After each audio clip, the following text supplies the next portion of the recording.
ओम नमो भगवते वासुदेवाय।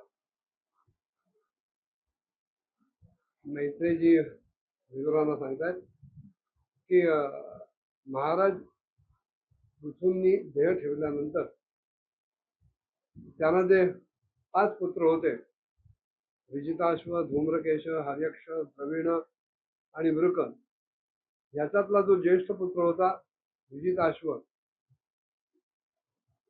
त्याला ते राज्य मिळालं. या विजिताश्वाचा आपल्या 4ही भावंडांवर अत्यंत मनस्वी प्रेम होतं आणि म्हणून त्या चौघांना त्यांनी एकेका दिशेला राज्याचा अधिकार दिला. हर्यक्षला पूर्व दिशेच्या राज्याचा अधिकार दिला, धूम्रकेशाला दक्षिण दिशेतल्या राज्यांचा अधिकार दिला, वृकाला पश्चिम दिशेच्या राज्यांचा अधिकार दिला आणि द्रविणाला उत्तर दिशेची राज्य दिली. ज्या वेळेला पृथू महाराजांनी 99 अश्वमेध केले आणि 100च्या अश्वमेधाच्या वेळेला इंद्रानं तो त्यांचा यज्ञीय अश्व पळवला, त्यावेळेला ह्या विजिताश्वाने त्याला सोडून दिलेलं होतं. हा विजिताश्व खरं तर इंद्राचीच उपासना करून त्यांच्याकडनं अंतर्धान होण्याची त्यांनी शक्ती प्राप्त केलेली होती आणि त्यामुळे त्याला अंतर्धान असंही नाव प्राप्त झालं होतं. ह्या अंतर्धानाची पत्नी म्हणजे विजिताश्वाची पत्नी शिखंडिनी, तिला त्याच्यापासून 3 पुत्र झाले. पावक, पवमान आणि शुची अशी त्यांची नावं होती. आणि वसिष्ठांनी एकेकाळी अग्नीला जो शाप दिला होता, त्या शापाचा परिणाम म्हणून त्यांना ह्या शिखंडीच्या पोटी आणि विजिताश्वाकडे पुत्ररूपाने यावं लागलं. पण हे अतिशय पवित्र आणि प्रभावी होते.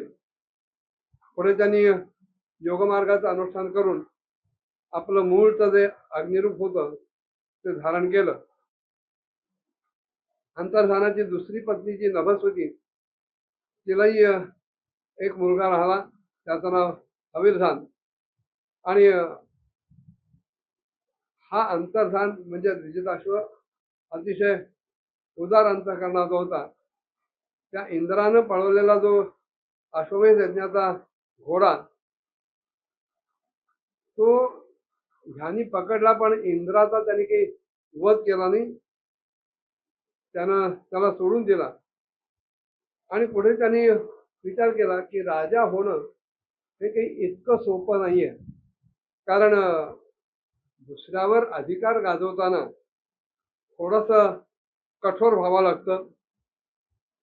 लोकांकडनं कर वसूल करणं, अपराधांना शिक्षा देणं, जे कर बुडवतील त्यांच्यावर दंड बसवणं, आणि राजकर्तव्य म्हणून जी काही आहेत ती सगळी राजकर्तव्य करताना स्वतःशी आणि लोकांशी सुद्धा अनेक वेळेला कठोर व्हावं लागतं. तेव्हा हे सगळं अतिशय दुःखदायक, कष्टदायक आहे. असा विचार करून त्यांनी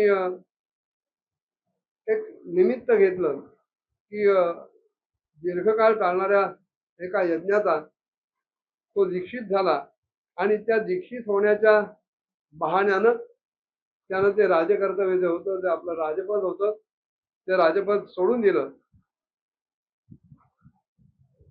त्या यज्ञ कार्यामध्येच तो सदैव गुंतलेला राहून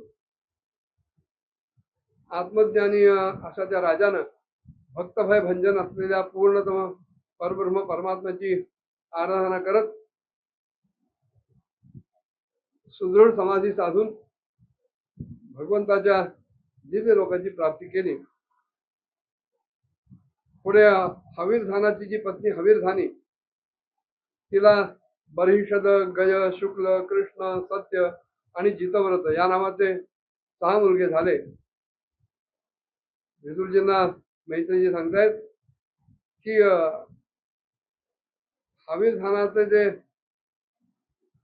चिरंजीव महाभाग बर्हिषद, हे यज्ञादी कर्मकांडामध्ये आणि योगाभ्यासामध्ये अतिशय कुशल होते, पारंगत होते आणि पुढे त्यांनी प्रजापतीचं पद प्राप्त केलं.